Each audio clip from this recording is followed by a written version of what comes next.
Hey everyone, today we're checking out the Oladance Wearable Stereo Open Earbuds. Now these are still on Kickstarter, so the pair I have here today may be slightly different to the final product. And these are currently at $79 US, but ship worldwide with a December release. And I do hope these are the final product because these are seriously impressive when it comes to comfort with their unique open ear design. So nothing's really going into your ear canal if you're not into things going to your ear canal, and they still sound pretty decent considering. So let's get straight into it. If you want more info, check the link down below. I'm also leaving timestamps down there because as usual here, we're going in depth. So if you're picky with your audio, so am I. Let's get into another picky review.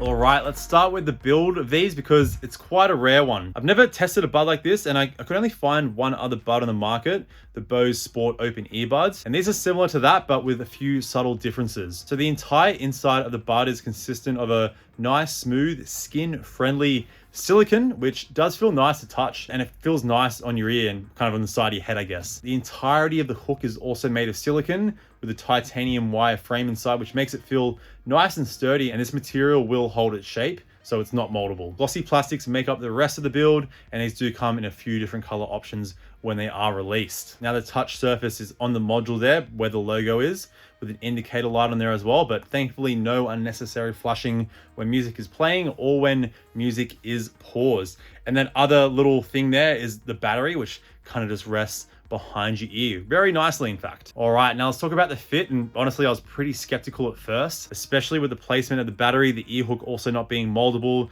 And look, my ears are a little bit larger than average, just above the global average. In fact, I did measure them and they're slightly above average. They're not super huge, but they are big. But anyway, these are marketed to have a new level of comfort, and I must say they are spot on when it comes to that. It took me a bit of practice to get these on my ears, but after a couple of goes, the muscle memory kind of kicks in, as you can see here.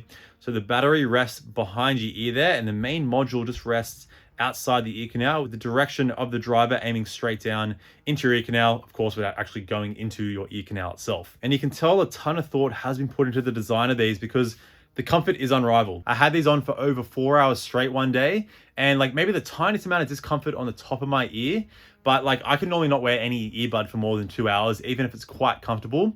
So some of the best comfort that you can get, especially if you don't like something going into your ear. And if you do like to use earbuds when like going to sleep or lying on your side or whatever, these work pretty well because there's nothing going into your ear canal. So I found that I could lie down on my side on my pillow for about 20 minutes, but keep in mind that battery like kind of still pushes into the pillow, creates a little bit of pressure. So a short nap, they should be fine. A whole night of sleep, probably not. But it's not just a great comfort. The security on these with that ear hook there is also really impressive. I tried these when running and weight training, and these bad boys didn't even budge. The great thing about this kind of fit as well, like when you're training, you know, you're going hard, you're making some weird faces, clenching your jaw through those hard sets.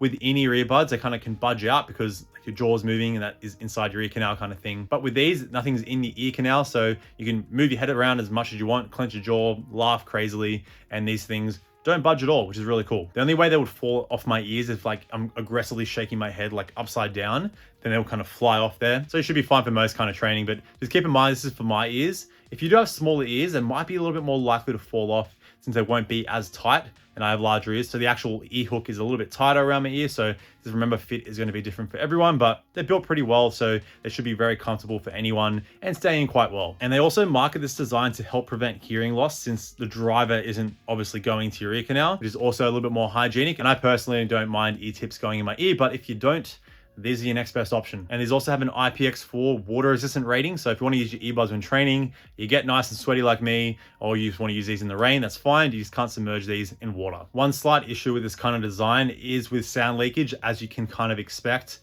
So I kind of compared these just to a regular earbud, the Sennheiser Momentum 2s. When I had the Momentum 2s at 100% and the Oladance here at 75%, they had an equal amount of sound leakage like that. But with a semi in-ear earbud, like your AirPods or the Soundpeaks True Air 3 that I tested here, there's only like a 10% sound difference in leakage. Again, with in-ear earbuds, there's going to be less. Semi-ear in ear, there's going to be a little bit more sound leakage, and something like this, an open ear, you're going to expect a little bit more sound leakage. So just keep that in mind before getting these. And another slight issue, because the driver isn't going straight into your ear, of course, these aren't going to sound as good as pairs that do go into your ear, but I'll talk more about that later in the video. But let's talk about battery life now. So the advertised battery life with the buds themselves is a whopping 16 hours. It also said 10 hours somewhere. So anyway, in my testing at 70% volume on an iPhone 12 Pro, I got 12 hours and 48 minutes, which is still really good. So this is pretty impressive because you have a fit that you can wear all day and battery life that'll last all day and probably into the night. But a bit of a strange choice here. The included case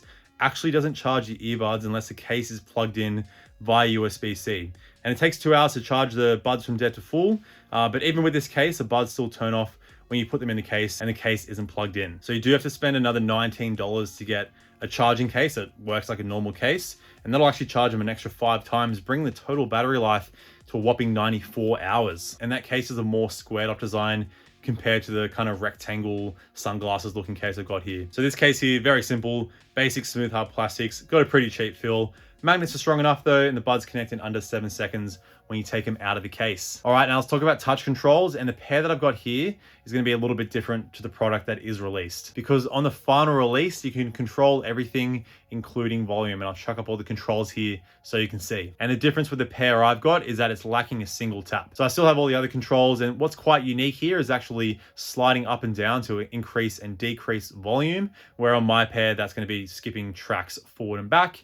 And in my testing, it works really well. So transferring this over to volume up and down, I think it's a good option. Just keep in mind, there's no beep feedback here when adjusting controls, which is fine. There's also no in-ear detection for auto pause and play. Now onto connectivity, you've got Bluetooth 5.2 here. In terms of Bluetooth range, I'm able to get 25 meters away from my phone, outdoors in a clear open space, and 14 meters indoors. That's downstairs, upstairs, through 5 walls. There is no multi-pairing, and if you see anything about that on Kickstarter, they're talking about the multi-point fit, not multi-point connection, so just keep that in mind. But you can use the left or right earbud individually, and it does work in mono mode, so you hear both audio channels out of the one earbud if you're using one earbud. Now in terms of latency, you got the latest Bluetooth 5.2 chip here. So in terms of YouTube, Netflix, all that good stuff, no latency to be seen. When it comes to gaming, casual gaming, you should be fine. If you want real low latency, there is no low latency mode here. But anyway, I'll chuck up my test here on both iOS and Android, and I'll throw in my microphone test right after as well. So I'll see you in a sec.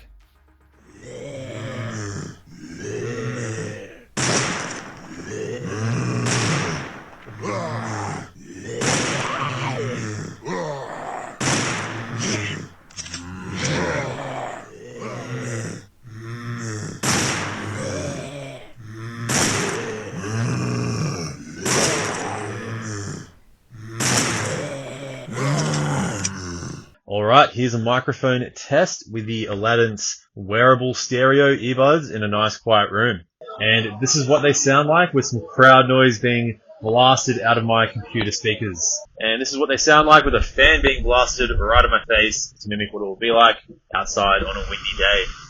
All right, and here we are in the outside world with the Oladance wearable stereo open earbuds. And the great thing about these earbuds is like you can hear your surroundings really well, like the person is beeping at me there. And I'm curious to see how well these do block out all the noise behind me and still manage to pick up my voice quite well, hopefully.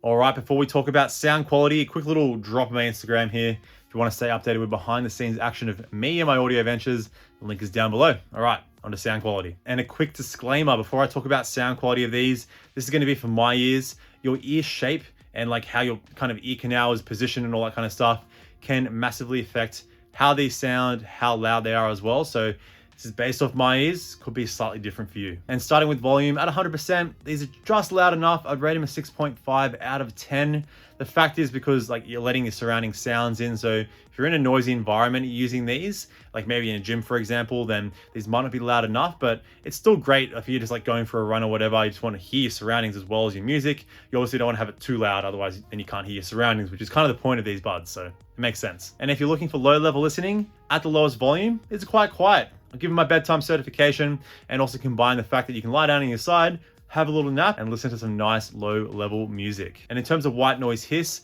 there is the slightest amount here, but even if you're sensitive to it, you should be fine. All right, now onto the sound itself. And for the open ear design, not bad at all. Just don't expect the kind of bass you can get from an in-ear earbud. And you're also not going to get the same amount that you get from like an AirPods or like True Air 3 kind of semi-in-ear fit. So even though each bud is rocking a 16.2 millimeter driver, Sub bass is barely existent, which is what I was kind of expecting, but you still get a decent amount of mid bass. So distorted guitars, bass lines, and synths still have nice presence and nice depth. The mid-range though is by far the best in terms of its sound quality. I'd almost put it on par with a pair like the True Air 3, which is pretty impressive because that pair is obviously going into your ear canal. So in terms of clarity and how forward the mids are, on par, but you are getting more overall bass on the Air 3, so vocals have a little bit more texture to them. The treble though is nothing too special. Hi-hats, ride cymbals, and crashes fall behind slightly, but things like acoustic guitar and string instruments sound a little bit better. Just don't expect amazing detail and precision here. But what's very impressive here is the soundstage, due to the nature of how those buds are resting outside your ear canal. So this kind of gives me a little bit of a feel closer to like a pair of open back headphones. Obviously not as good as open back headphones, but the sound is like a little bit kind of higher up in front, but much more open soundstage than what I'm used to for true wireless standards. And the reason for this is obviously the fit.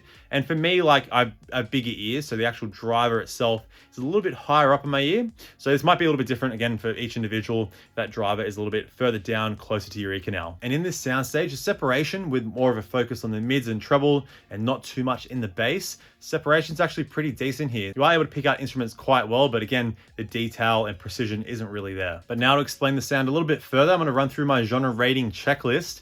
And like, this isn't going to be compared to like semi-in-ear earbuds or in-ear earbuds because that wouldn't be fair. So this is kind of in its own league now. And here are all my scores so you can see. So EDM and radio, being a little bit more vocal focused, that mid-range does work really well. It is a little bit lacking with the bass. Same with hip hop and R&B, brought that down a little bit, mainly because that sub bass is a big focus and that is a little bit lacking on the Oladance here. With metal and rock, separation is pretty good. Distorted guitars come through well, but it's just with that percussion like hi-hats and ride cymbals and crashes, and double kicks don't really have too much punch since the treble doesn't have too much detail and presence. But with Indian acoustic, jazz, and classical, instrument separation is really good, and being a little bit more instrument focused there, this does come through quite well. Now with hardstyle, trap, and dubstep, brought it down quite a bit there, mainly because you need a lot of sub bass with those kind of genres. It's just how they're made. But Psytrance actually sounds really good here. Quite unique with that kind of unique soundstage being a bit higher up in front and like sort of surrounding my brain, I guess. And pretty good here, decent separation as well. With Trance, I brought it down mainly with those synths being the focus.